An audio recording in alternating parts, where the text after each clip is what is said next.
Hola, estimados estudiantes, bienvenidos a otra clase más de la historia del pensamiento económico, 4055 en este curso, y estamos ya listos para discutir el capítulo número 9. A través de todos estos días hemos estado hablando en los primeros 5 capítulos y nosotros estamos brincando un poquito, nos adelantamos un poquito, aunque quizás volvamos hacia atrás nuevamente dentro de unos días más adelante, porque yo quiero que ahora nos dediquemos a estudiar un poco sobre el pensamiento socialista. Y es bien interesante ver cómo hay una gran cantidad de personas, de muchos jóvenes que están experimentando un interés bastante fuerte por conocer un poco sobre el tema del socialismo. Y muchos jóvenes están también queriendo conocerlo, no solamente en el plano teórico, pero también experimentarlo, si es posible, en el plano personal. Vamos a ver entonces cuál es ese trasfondo histórico del socialismo. Esto comenzó cuando empezó a moverse todos esos sectores fabriles, las fábricas, los sistemas de trabajo se fueron poniendo más tecnológicos dentro de las tecnologías de los tiempos y se comenzó la revolución industrial que comenzó a mover la seguridad de la antigua economía, que era más bien agrícola, que era más de campo, rural, que era más artesanal. Entonces, alrededor de estas fábricas grandes, surgieron muchos barrios que eran marginalizados y estaban llenos de mucha gente, había mucho vicio, había mucho crimen, había enfermedades, había hambre, había miseria, y se convirtió esto en una forma de vida muy triste. Había muchos accidentes laborales como consecuencia de los nuevos trabajos que tenían una alta cantidad de riesgos, trajeron quizás escasos o nulas compensaciones a los empleados o para las familias de los que salían mutilados, si perdían manos o piernas, y los que morían también en casos mucho más extremos. También los derechos políticos de los que estaban asalariados no existían grandemente y los sindicatos eran ilegales hasta ese entonces. Entonces, ahí habíamos visto cómo se empezó a reducir lo que era la producción, y el empleo también agravó la miseria de los trabajadores. En vez de darles más ganancia, le daban menos ganancia porque le daban menos pago o menos cantidad de dinero por hora, y se redujo también la producción, por lo tanto las horas de trabajo se redujeron.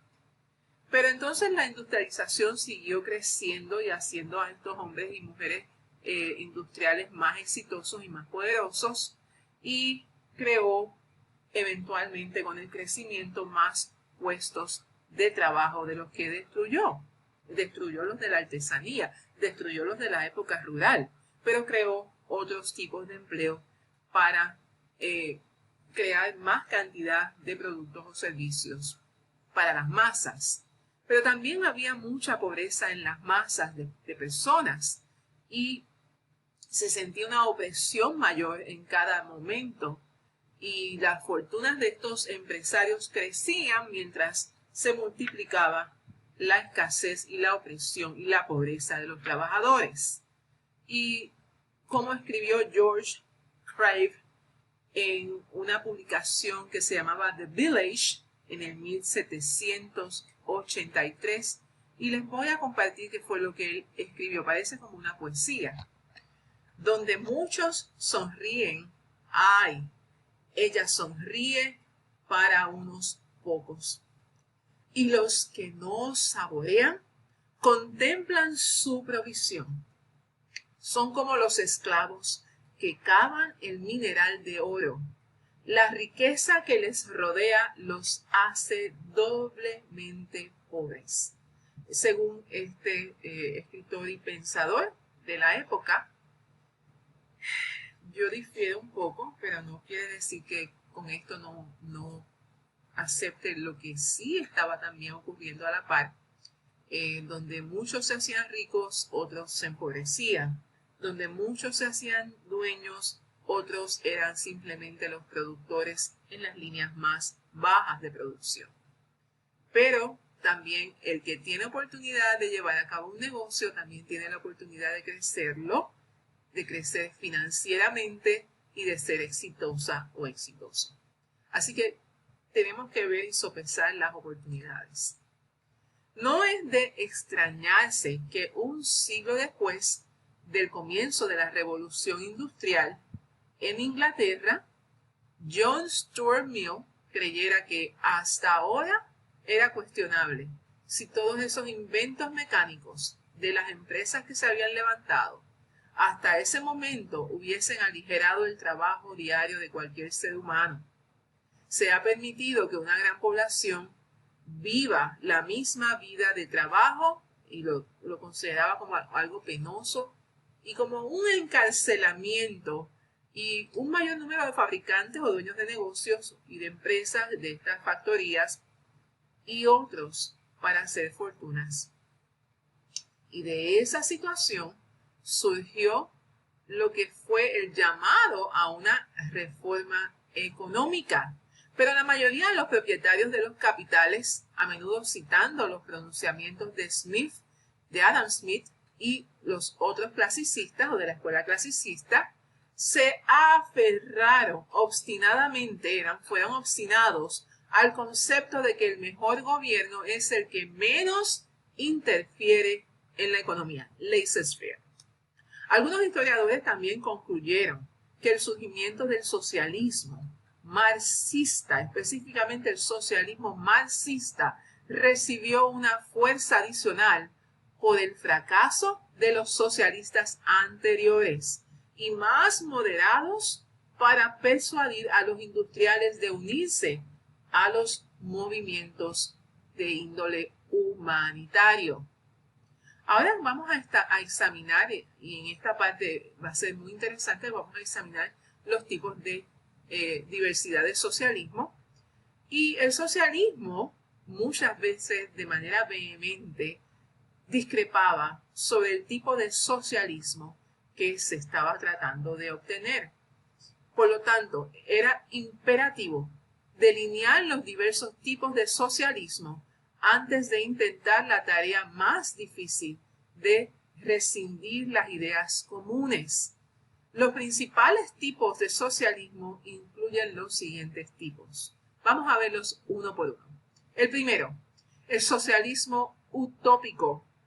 Entre el 1800 con Henry Comte, el Santo Simón, Carlos Fourier y Roberto Owen como las figuras claves de este movimiento.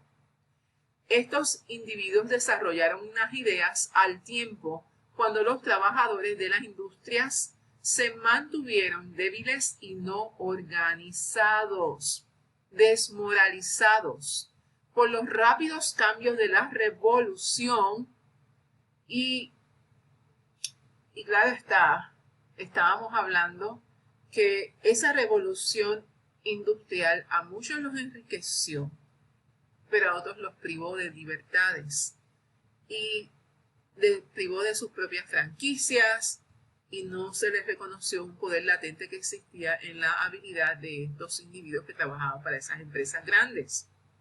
Por lo tanto, el socialismo utópico, considerando la economía de los mercados competitivos como algo tan injusto y algo para ellos totalmente irracional, ellos elaboraron conceptos de arreglos sociales más perfectos según ellos y luego apelaron al mundo completo para que se adoptasen.